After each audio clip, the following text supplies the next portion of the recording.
يا مساء الفل.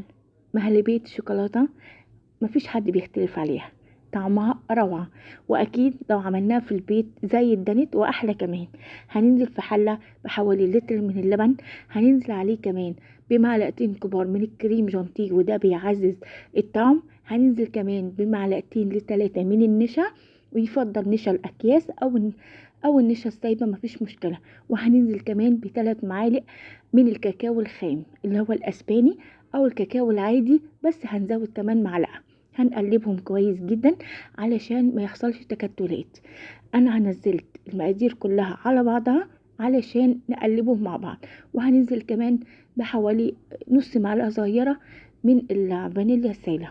هنرفعهم على النار ومع التقليب المستمر لما خلاص بدأ القوام يبدأ يتقل شوية ننزل عليه بقالب الشوكولاتة، ودي شوكولاتة خام، وكان عندي بشر حوالي معلقة صغيرة من بشر الشوكولاتة نزلته كمان. كل ده بيدي طعم وتست حلو جدا المهلبية. احنا كده خلاص وصفتنا انتهت. هنقلبها كويس وهنسيبها لحد لما تطلع الفقاعات. هي كده طلعت خلاص الفقاعات بتاعتها وتقلت كمان، هي خلاص كده استوت. بعد كده هنسيبها 3 دقايق بالظبط ونبدأ نغرفها، طبعا في كيسات او نبدأ نغرفها في اطباق او في اي حاجة متوفرة عندنا.